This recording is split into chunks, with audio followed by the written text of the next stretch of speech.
Boa noite a você que nos acompanha através de nossas redes sociais, quer seja da Caritas Arquidiocesana, quer seja da Arquidiocese de Botucatu, através do Facebook. Ou você que nos acompanha através das páginas de nossas comunidades eclesiais, que também se encontram no Facebook. Hoje, sexta-feira, dia 13 de novembro, temos a grata satisfação de coroarmos estas lives temáticas que a Caritas Arquidiocesana, juntamente com a Arquidiocese de Botucatu, teve a iniciativa de fazer, refletindo hoje o tema da doutrina social e sua praxis eclesial. Tomamos a iniciativa de realizarmos estas lives temáticas no intuito de promover a Jornada Mundial dos Pobres, que terá o seu lugar no dia 15 de novembro, neste domingo próximo, portanto. A Jornada Mundial dos Pobres ela foi pensada, idealizada, instituída, pelo Papa Francisco no ano de 2016. Ontem, nós tivemos a grata satisfação e a imensa alegria de recebermos nosso arcebispo Dom Maurício, que mediou o tema para nós da opção preferencial pelos pobres, que a igreja sempre é chamada a fazer. A presença do nosso arcebispo, como presidente de honra da Caritas Arquidiocesana, como arcebispo, como nosso pastor, muito nos confirmou no caminho e também nos tocou profundamente com o seu testemunho de vida. Hoje, nesta mesma noite, nós temos a imensa alegria e também a grata satisfação de recebermos o padre Ivonil Parras, que mediará a temática de hoje, doutrina social da Igreja e sua praxis eclesial. Padre Ivonil Parras, ele é formado em filosofia pela USP de São Paulo, também doutor em filosofia, é formado em teologia pela Faculdade Jesuíta de Filosofia e Teologia em Belo Horizonte, a FAGE, dos jesuítas. É ainda diretor da Fraternidade Santana, a casa de formação dos nossos seminaristas que residem em Marília. E é ainda professor do Departamento de Filosofia da Faculdade João Paulo II, nossa mesma Faculdade de Filosofia e Teologia em Marília. Padre Ivonil, nossa gratidão pela sua presença fraterna hoje conosco. Fique à vontade, a noite é sua. Então, boa noite, Padre Ivonil, seja bem-vindo na nossa live e nós vamos poder então acompanhar essa live. Boa noite, Marcos, boa noite a todos que estão nos acompanhando nesse momento pelo site da Arquidiocese. E uma bela iniciativa de estar trabalhando com essa questão da semana que o Papa instituiu, a Semana dos Pobres, enfim. E o tema que nos foi pedido, sugerido de apresentação é doutrina social da Igreja na praxis eclesial.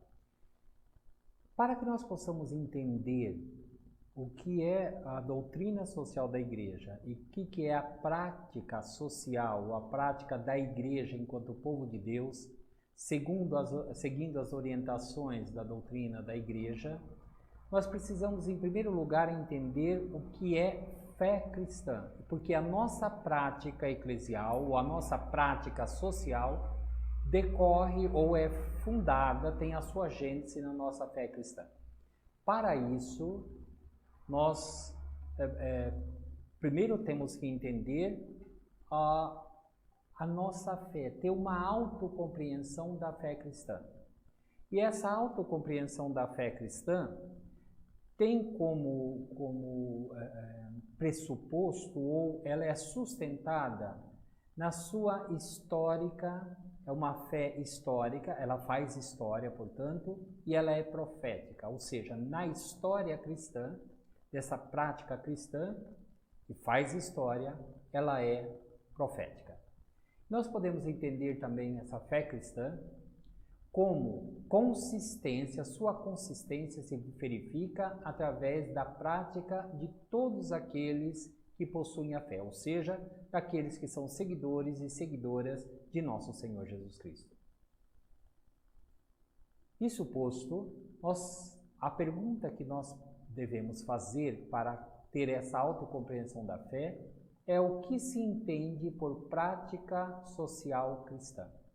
O que é uma prática, uma praxis eclesial?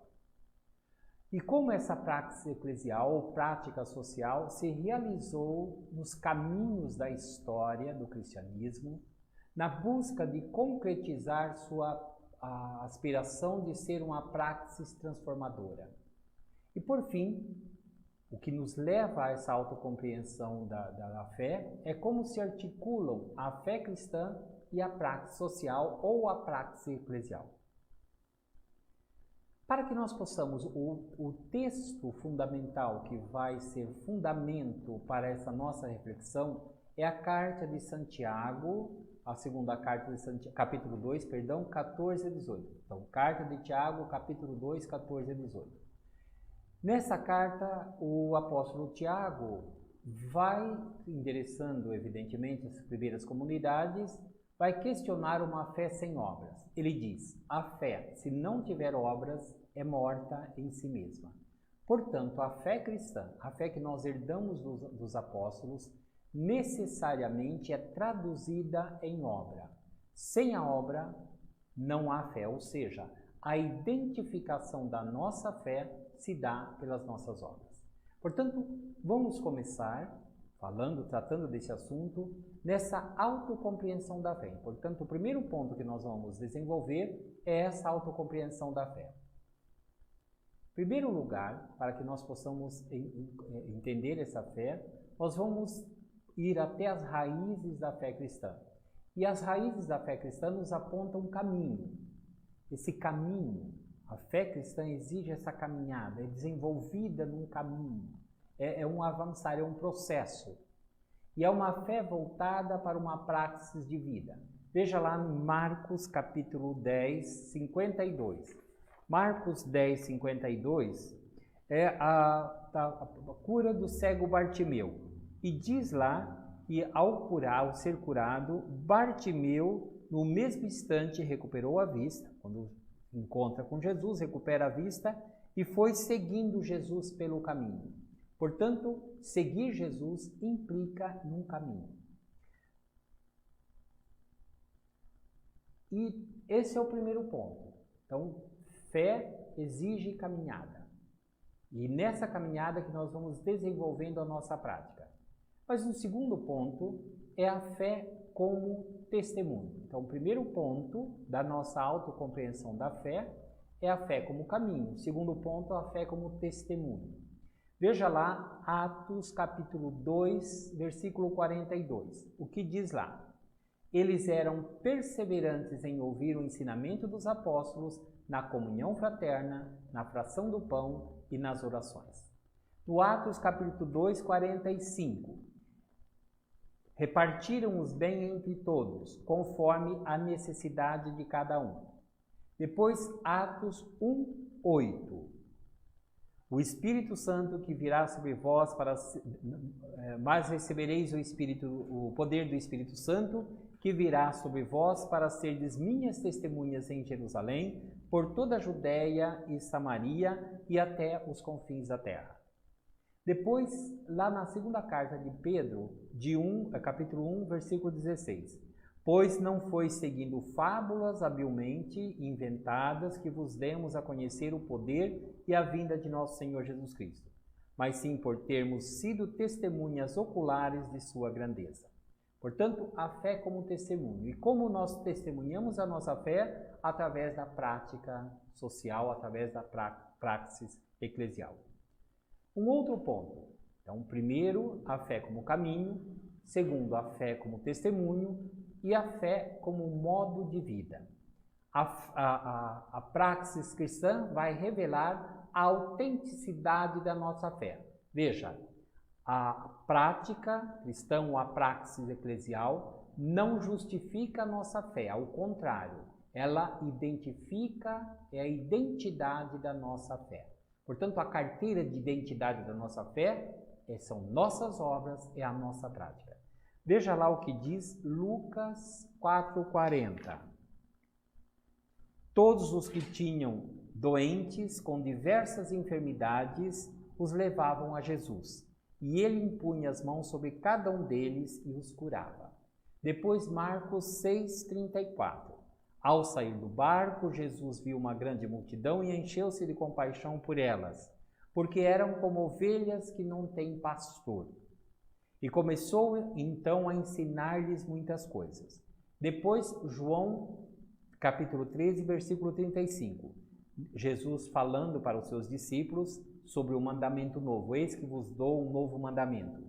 E nisto conhecerão todos que sois meus discípulos, se vos amardes uns aos outros. Portanto, o amor se traduz no dom da própria vida. Não só no martírio, como o caso de Jesus, pregado na cruz e dos primeiros cristãos, dos apóstolos, mas no serviço cotidiano, que é inspirado na nossa fé. A fé inspira uma prática e a prática vai identificar a nossa fé.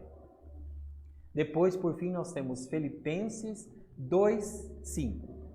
Conforme seus pensamentos, palavras e ações, todos nossos pensamentos, palavras e ações devem ser conforme aos sentimentos de nosso Senhor Jesus Cristo. Portanto, a vida de fé, a fé cristã, implica na concepção paulina de que tenhamos os mesmos sentimentos de Cristo. Como Cristo teve compaixão dos doentes, dos pobres, dos marginalizados, do mesmo modo, nós que temos essa fé cristã, a identidade dessa fé é a compaixão que nós temos, ou o amor que nós temos para com os nossos irmãos e irmãs, principalmente os mais necessitados. Esse é o primeiro ponto que eu queria desenvolver com vocês agora para a nossa reflexão sobre os fundamentos, as raízes da nossa fé. O segundo ponto aí vai incidir sobre a praxe social cristã. E qual é a característica essencial? A praxe cristã, melhor dizendo, é a característica essencial da fé cristã. Logo, a praxe cristã não é opcional. Não significa, tendo a fé em Jesus Cristo, eu opto por ter uma prática social. De forma alguma. Ter fé em Jesus Cristo implica numa praxe social, numa praxe eclesial. Tanto é que nós dizíamos que ela é a identidade da nossa fé. Portanto, a essência da nossa fé, o caráter essencial da nossa fé é a praxe social ou a prática eclesial. E desse ponto nós podemos dizer, tal como entender o que diz a Gaudium et Spes, número 40. Ela diz, a fé cristã torna-se luz para iluminar as relações sociais. Portanto, o que me faz eu ver as relações sociais, os problemas sociais, a luz que me faz eu ver essas relações sociais para, por assim dizer, oferecer alguma alternativa às relações sociais que excludente, essa luz é a minha fé cristã. Portanto, é Cristo com todos os seus sentimentos, dos quais eu também devo tê-los, uma vez que a minha fé é cristã. Essa luz que é Cristo me ilumina para eu entender a realidade e para que eu possa estabelecer uma prática social para mudar as relações de opressão, de injustiça e de violência. Outro ponto que nós devemos considerar é que a praxis individual não se fixa ou não se limita apenas no indivíduo. Toda prática individual ou a praxis individual necessariamente é coletiva. Veja, a prática cristã individual tende a se difundir. Toda prática, aquela prática, a praxis que nos leva ao encontro do nosso irmão, que é uma prática transformadora de vida, ela se difunde. Portanto, ela se coletiva, ela se articula com outras práticas e isso pode desencadear mudanças e transformações sociais. Portanto, a minha fé, ou a minha fé, cuja característica essencial é a prática social, a prática da fé cristã não se fecha Na igreja, essa praxis eclesial não se fecha, porque ela é chamada para se voltar para o social. E quando ela se volta para a pessoa humana, independentemente da religião, ou enfim, independente da pessoa humana, e é isso que conta, essa prática se torna coletiva. Ela se abre, inclusive, com outras formas de práticas sociais existentes. Não precisa ser necessariamente uma prática, a pessoa que desenvolve uma prática social, a igreja vinculada essa prática à sua fé cristã, pode se aliar a essa outra prática que não necessariamente é da igreja, visando o bem da pessoa humana. Portanto, toda prática social que vise a pessoa humana se coletiva, ou seja, se torna desencadeia uma mudança social. E por isso nós podemos unir praxis eclesiástica com outras formas de prática que não necessariamente esteja vinculada à prática cristã. Por que pode haver isso? Por que nunca fica no coletivo? A prática cristã, ou a prática social, ou a prática eclesial, nunca ela se fixa no individual, ela sempre se coletiviza. Porque toda prática que visa o bem do outro é uma prática transformadora.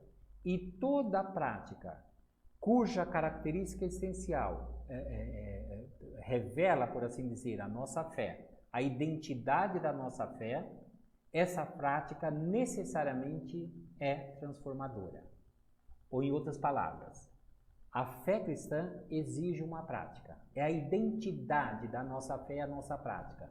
Portanto, essa praxis necessariamente é transformadora.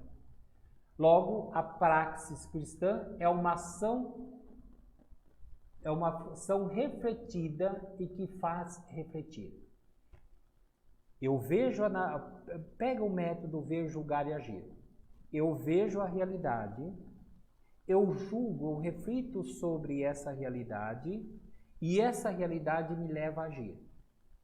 Portanto, é uma ação refletida e que leva a refletir. Logo, mesmo aquelas pessoas que não fazem parte, que não são cristãs, pode ser até uma pessoa ateia, essa prática transformadora, que é essencialmente uma prática cristã, ela leva a sociedade a refletir. Portanto, uma das formas de evangelização no contemporâneo é a praxis eclesiástica. E essa praxis eclesiástica, porque é refletida e faz refletir, tem um caráter ético. Eu busco o bem da pessoa. Portanto, uma praxis transformadora, que deve ser a praxis cristã, a praxis eclesial, é necessariamente uma prática ética. Tem um caráter ético. Sua característica é exatamente a ética, por visar o bem de todas as pessoas. Um outro item que nós podemos desenvolver nessa nossa reflexão da prática cristã. Quais são as suas características? Em primeiro lugar, a prática cristã, ou a praxis cristã, ou a praxis eclesial, é uma praxis histórica. Se tomarmos todo esse caminho, esse percurso cristão que nós fazemos desde a antiguidade até os nossos dias, nós vamos ver quantas instituições ligadas à igreja foram desenvolvidas ao longo de todo esse tempo. Hospitais, escolas, creches, enfim, várias práticas foram desenvolvidas para acolher principalmente as pessoas mais necessitadas. Isso se torna histórica. Nós podemos ter essa referência histórica ao longo dessa caminhada de nossa fé. Segunda característica é uma praxis eclesial, porque ligada à nossa fé, necessariamente a prática cristã, a prática social do cristão é uma prática eclesial, é vivida em comunidade. É a igreja como povo de Deus e, portanto, tudo que é humano diz respeito a nós, não é alheio a nós. Por isso que é uma praxis eclesial. Terceiro lugar, é uma praxis profética. Por que é uma praxis profética? Se a minha fé me leva a desenvolver uma praxis de ação transformadora, é porque aquela realidade não condiz com o Evangelho de Cristo. Logo, se eu como cristão, nesse caminho de seguimento de Cristo, diante de uma realidade que leva à negação da vida do irmão, eu aceitar esse tipo de coisa, eu estou sendo conivente com essa prática. Portanto, essa minha aceitação dessa realidade é contra-testemunho à minha fé. Ou seja, ela não compactua com a minha fé. Logo, quando eu exerço uma atividade transformadora na sociedade, essa prática é profética, porque aquela realidade negadora de vida é contra o Evangelho de Cristo, é um anti-evangelho, é antivida, enfim, tudo aquilo que nega a vida do meu irmão. Quando eu transformo essa realidade, essa minha ação é profética. Por fim, o terceiro ponto que gostaríamos de tratar se diz respeito a essa prática cristã na história e na atualidade. Primeiro ponto, a prática social ou a prática cristã é um programa de ação. Se nós pegarmos, por exemplo, a igreja com sua doutrina social, ou podemos falar da doutrina social da igreja como o pensamento social cristão, a igreja sempre pensou nessa fé de mão dupla, ou seja, não é uma fé individual, essa fé me leva a uma prática, essa fé me leva ao encontro do meu irmão. Fé nunca é fechamento, fé é abertura para o outro. Portanto, é o pensamento social cristão. O cristão necessariamente deve ter um pensamento social, deve ter um pensamento voltado ao social. Portanto, a igreja, de uns tempos para cá, a igreja sempre fez a prática social, sempre desenvolveu uma prática eclesial. De uns tempos para cá, ela escreve as encíclicas, as cartas do Papa, falando de um determinado problema social, principalmente depois da Revolução Industrial, mostrando como que a igreja deve agir naquele determinado momento, naquele determinado problema que está acontecendo no meio social. Portanto, a prática social é um programa de ação. E a doutrina social da igreja, podemos dizer que é esse pensamento social cristão, que é um programa de ação. É um programa da praxis eclesial voltada para o social. A Gaudium et Spes, o que diz? Ela nos estabelece, falando-se do social, dos problemas sociais que a vida contemporânea enfrenta.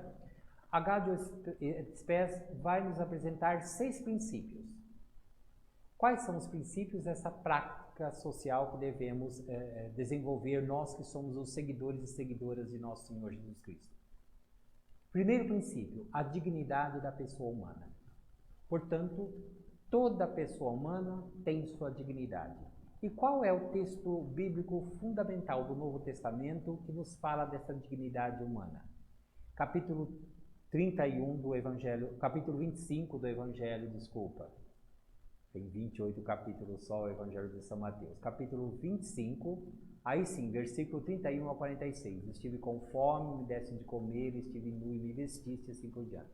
Então, Jesus se identifica com o irmão necessitado. Aí está a dignidade humana. E Jesus não se identifica com o cristão. Jesus se identifica com a pessoa humana. Portanto, há uma dignidade da pessoa humana. Nossa fé em Jesus Cristo, que nos faz ser de Cristo, por isso que somos cristãos, necessariamente nós devemos ter como princípio a dignidade de toda pessoa humana. Mas um segundo princípio é o bem comum, o bem para todos, de todos. Se toda pessoa tem a sua dignidade, o bem deve ser em comum, deve ser para todos. Outro princípio, a destinação universal dos bens. Os bens não podem estar acumulados na mão de alguns, enquanto outros passam por necessidade. Portanto, os bens, o destino de todos os bens é para todo ser humano.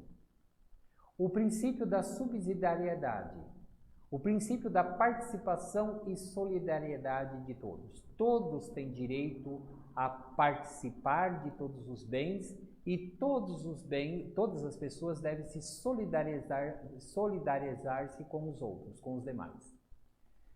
E ela apresenta, a Gaudium et Spes apresenta 4 valores: a verdade, a liberdade, a justiça e o amor. Veja que o princípio básico do pensamento social cristão, da doutrina social da Igreja, é exatamente o amor. Quem ama busca a justiça e quer implantar a justiça para todos. Quem ama quer a liberdade de todos. Quem ama está na verdade. A dignidade humana, todos são dignos e todos merecem e têm o direito de viver em liberdade. Todos devem ter o direito de ter condições de justiça e justiça para todos. Segundo ponto, movimentos históricos que são inspirados na praxe cristã. Veja, praxe cristã, o que nós podemos entender? Nós, diante dessa reflexão que estamos desenvolvendo, como que nós devemos entender a praxe cristã? A praxe cristã. Nada do que é humano deve ser alheio à fé cristã. Se a dignidade, se toda pessoa humana é digna, se Jesus se identifica com toda pessoa humana, para a nossa fé, tudo que é humano não deve ser alheio a ela. Portanto, praxe cristã está intimamente ligada à fé cristã. E aquilo que eu faço, a praxe da minha fé, ou seja, a identidade, aquilo que identifica a minha fé, deve se voltar para tudo o que é humano. Nada deve escapar do que é humano à minha fé. Terceiro ponto que nós podemos desenvolver. O magistério social da Igreja nos tempos atuais, oferecidos pelo Papa Francisco. Como que o Papa Francisco desenvolve ou nos oferece esse magistério social? Como que é o magistério social do Papa Francisco? Em primeiro lugar, o Papa Francisco parte do princípio, é o desejo dele, que a Igreja esteja sempre em saída, que ela não seja aquela igreja voltada para si mesma, mas que ela esteja sempre em saída exatamente na busca ou para desenvolver condições de vida digna para todos. Decorrente desse princípio de igreja em saída, ou dessa inspiração de uma igreja sempre aberta para o outro, nós encontramos o princípio como que deve ser essa igreja em saída. Uma igreja que é pobre para os pobres. Então não é aquela igreja que busca um poder para dominar os outros, ou seja, pensar a igreja, tal como o Papa Francisco nos ensina, esse é o magistério do Papa Francisco. E nesse magistério a igreja nos é apresentada não como aquela relação de poder dominador. Então, a igreja manda e os demais obedecem. Não é uma igreja atrelada à concepção de poder mundano, mas é uma igreja que tem o poder. Que poder é esse da igreja? É aquela igreja que se faz pobre para os pobres. É aquela igreja que se volta para a dignidade da pessoa humana, para as misérias da pessoa humana. E essa igreja é a igreja de Cristo, porque é espelhada no próprio mistério da encarnação de Cristo, que se fez pobre para salvar todos os pobres. A conclusão de tudo isso que nós estamos dizendo. Como que nós podemos entender tudo isso, uma doutrina social da igreja que envolve, que implica numa fé eclesial? Podemos concluir de tudo isso, de toda essa nossa reflexão, que fé é praxis, que o núcleo central do cristianismo é o mistério da encarnação. E como que nós entendemos a encarnação de nosso Senhor Jesus Cristo? Jesus, Deus não ficou só em palavras na salvação do homem. Ele se fez homem para salvar o homem.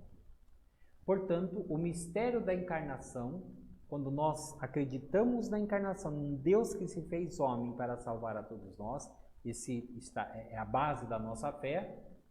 A nossa fé exige uma prática, ou em outras palavras, encarnamos a nossa fé, encarnamos o Evangelho de nosso Senhor Jesus Cristo. E encarnar o Evangelho de nosso Senhor Jesus Cristo significa ter uma prática social. Eu só posso viver o Evangelho de Cristo, eu só posso ter uma fé alicerçada no mistério da encarnação quando eu encarno o Evangelho na minha vida. Jesus é o próprio Evangelho, a vida de Jesus é o Evangelho. E toda a vida de Jesus Cristo se mostra esse Deus sempre em saída e em busca dos necessitados. Saiu da sua condição divina, se fez um de nós, para que todos nós tenhamos a vida divina, para partilhar conosco a dignidade da pessoa humana, o que há por assim dizer, a grandeza humana. Jesus Cristo veio nos ensinar assumindo a miséria humana. Portanto, fé é prática. Segundo momento que nós podemos, nessa nossa conclusão, apontar: a praxe cristã é essencialmente para a identidade cristã. Portanto, nisso todos reconhecerão que sois meus discípulos se amarvos uns aos outros. Como eu disse, o fundamento da doutrina social da igreja, do magistério social da igreja, o fundamento é o amor. Ora, a fé cristã implica necessariamente amor. O amor não é decorrente da fé cristã. Quando eu digo que as virtudes teologais, fé, esperança e caridade ou amor, não são três virtudes separadas. A fé implica numa esperança, que por sua vez implica na caridade e no amor. O amor, por sua vez, implica a fé, que implica a esperança. A esperança implica a fé e implica a caridade. Não são coisas separadas. Por isso que a prática cristã é essencialmente a identidade cristã. E por fim nós podemos dizer, como diz Santiago, começamos a fala referindo-nos à carta de Santiago. Santiago diz que assim como o corpo sem espírito é morto, também a fé sem obras é morta. Portanto, a nossa fé, as obras, ou essa praxe social, ou a praxe eclesial, traduz a nossa fé. É aquilo que eu faço para o outro que mostra, que identifica a fé que eu tenho. Se a minha fé é alicerçada na pessoa de nosso Senhor Jesus Cristo, necessariamente essa fé é traduzida em obras. Não há como eu ter fé em nosso Senhor Jesus Cristo e ignorar o meu irmão sofredor. Muito obrigado. Então, muito interessante essa temática que o Padre Ivanil nos apresentou nessa noite. E eu gostaria que o senhor comentasse, para a gente finalizar essa nossa live, essa característica do Papa Francisco, essa preocupação dos pobres. Por que celebrar também um Dia Mundial dos Pobres, né? Para colocar realmente na visão da igreja, para as pessoas perceberem que muitas vezes nós esquecemos dessa preocupação que é evangélica, como o Dom Maurício dizia ontem, é teológica, é cristológica, e agora entra em destaque no pontificado do Papa, né? Gostaria que o senhor comentasse a importância desse dia, né, que vai ocorrer no domingo. Muitas paróquias vão realizar diversas atividades, inclusive a paróquia do Padre Chico, né, eu estava vendo na internet.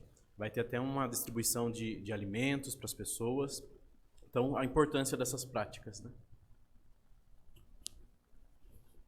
Veja, quando o Papa Francisco diz que ele quer uma igreja em saída, que ele não quer uma igreja doente, fechada em si mesmo, que ele prefere uma igreja que se suja, que se lameia, porque está envolvida no social, do que uma igreja doente, fechada sobre si mesma, essa igreja em saída implica sempre ir ao encontro do outro.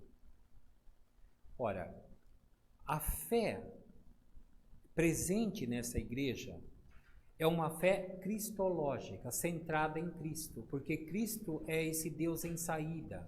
O próprio Pai, ao criar, é um Deus em saída, ao enviar o seu Filho, é um Deus em saída, e a igreja, esse povo de Deus, cuja fé é em Jesus Cristo, que é sempre esse Deus em saída, necessariamente é uma fé em saída, que vai ao encontro do outro. Portanto, é uma igreja que se envolve com os problemas sociais, que procura soluções, que procura justiça para os mais necessitados. E quando eu digo que é uma fé cristológica, se pegarmos o Evangelho de Mateus, tal como nós afirmamos, que é o Evangelho do próximo domingo, não agora no 33º domingo, mas é o domingo do Cristo Rei. O Evangelho de Mateus, estive com fome, me deste de comer, estive com sede, me deste de beber, ou seja, todas as necessidades humanas. A fé cristã implica de estar atento, de o cristão estar atento às necessidades humanas. A própria condição humana é uma condição de miséria, portanto há uma pobreza que é inerente à própria condição humana. Voltar-se para o pobre, o dia do pobre, podemos dizer que é o dia de todos nós. Que nós necessitamos que Deus se faça um de nós, que esteja sempre em saída para trazer a nós a salvação. Para nos mostrar que mesmo na miséria existe a grandeza humana. E a grandeza humana está exatamente na sua miséria. Ou seja, não deixar-se entregue a ela. Agora, nós podemos resgatar essa grandeza humana no ser humano se nós considerarmos e se todas as nossas ações forem voltadas para a dignidade humana. Agora, nós podemos acrescentar mais miséria humana quando fazemos do outro, quando exploramos o outro, quando criamos condições de morte para o outro, quando as nossas políticas são voltadas para explorar, para tirar daqueles que menos têm, para sustentar alguns que já têm muito. Aí nós criamos condições de miséria ainda maior. E para um cristão que tem a fé fundamentada em nosso Senhor Jesus Cristo, esse cristão jamais pode aceitar esse tipo de política, jamais pode aceitar essa situação de acrescimento de miséria àqueles que já são miseráveis. Por isso o Papa, ao instituir esse Dia Mundial do Pobre, quer chamar a atenção para essa classe que sempre esteve presente e que sempre foi empobrecida nos sistemas de empobrecimento da maioria para benefício de alguns. Então, chama a atenção de todos os cristãos, daquele que se alicerça em Jesus Cristo, portanto, que tem uma fé cristológica, para que se volte a sua atenção para o pobre.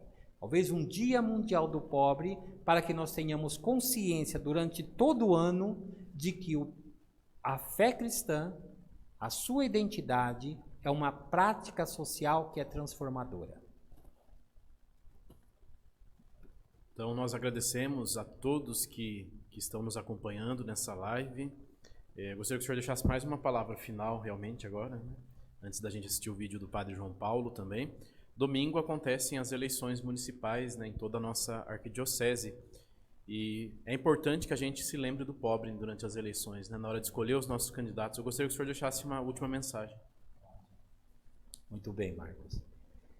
Veja, a política no Brasil, para falar só do Brasil, é marcada muitas vezes por paixões. Então, eu gosto do candidato, não, eu me identifico com esse candidato, eu gostei do que ele falou, mesmo que não tenha programa social nenhum.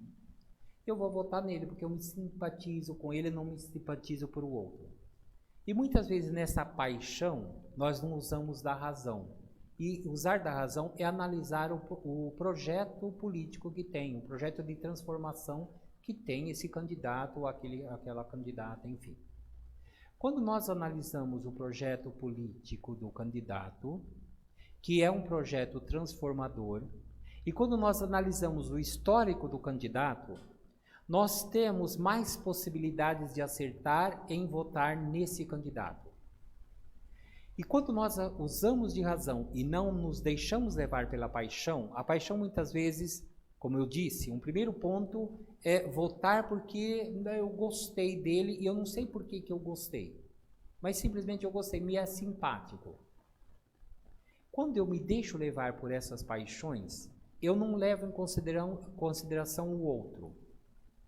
Quando eu analiso racionalmente um projeto social, quando eu analiso o histórico do candidato, eu estou pensando o que ele pode fazer de bom para o bem comum. Nunca esquecer que política é o bem comum, não é o bem para mim. Agora, quando eu voto movido pela paixão, eu estou votando pensando que aquele candidato pode, por exemplo, fazer tal coisa para o meu bairro, mesmo que a cidade toda esse candidato seja uma desgraça para toda a cidade. Portanto, eu levo em consideração a minha individualidade. E política nunca é particular. Política é sempre social, porque política é o bem comum, o bem de todos. E a cidade só pode ser espaço de encontro, espaço social, espaço em que a pessoa vive feliz, é esse o princípio básico, né? Que o cidadão seja feliz em sociedade. Isso só pode acontecer quando cada um que vai votar pensa no bem comum e não no bem próprio. E quando nós pensamos no bem comum, nós exigimos que o candidato pense no bem comum e não no bem particular. Então, com essas palavras tão bonitas e tocantes, e esse tema que também deve nos colocar na parede muitas vezes, nós encerramos essa nossa live. Que possamos, então, assumir a prática cristã na nossa vida, como o Padre Ivonil nos apresentou tão bem. Não tem como dizer que tem fé cristã, que acredita em Jesus Cristo, sem que isso apareça, né, na nossa vida. Então, muito obrigado a todos que nos acompanharam, a Caritas Arquidiocesana, que promoveu esses encontros, e a todos que nos acompanharam. Agora nós temos a mensagem do Padre João Paulo. Obrigado, Padre Ivonil, pela tua presença fraterna, pela mediação do conteúdo dessa noite, que nos projetou para a nossa reflexão e nos projetou para a vida, nos projetou para nossas praxes eclesiais, que devem ser sempre medidas a partir da própria praxis de Jesus. Gratidão pela clareza na exposição, gratidão por ter aceito o nosso convite. A Caritas Arquidiocesana de Botucatu é muito grata à tua boa vontade, à tua cooperação junto de nós nessa noite. Por isso, ao encerrarmos esta nossa iniciativa em preparação para a Jornada Mundial dos Pobres, agora domingo, dia 15, não podemos deixar de agradecer os nossos cooperadores. A Pascom Arquidiocesana, que muito gentilmente se colocou à disposição para nos ajudar a fazer com que esse conteúdo chegasse até você. A nossa gratidão à Caritas Arquidiocesana, enquanto presidente da Caritas Arquidiocesana, juntamente com a diretoria da mesma Caritas, agradecemos a todos os colaboradores, a todos os cooperadores que se dispuseram a colocar a sua vida também em relação ao reino, no serviço dos irmãos, na doação da própria vida pelos mais pobres, pelos preferidos do Senhor, pelos que estão à margem dessa realidade, dessa sociedade tão difícil que nós nos encontramos e que vivemos. Mas a vida acontece aqui, a vida acontece no agora, acontece nessa realidade onde somos chamados a ser sal da terra e luz do mundo. Gratidão a vocês que nos acompanharam nestes 2 dias, nestas 2 noites, junto com o nosso arcebispo e hoje junto com o Padre Ivonil, para meditarmos e refletirmos esta temática da Jornada Mundial pelos Pobres. Gratidão mais uma vez, um forte abraço, Deus vos abençoe, uma boa noite e um bom final de semana.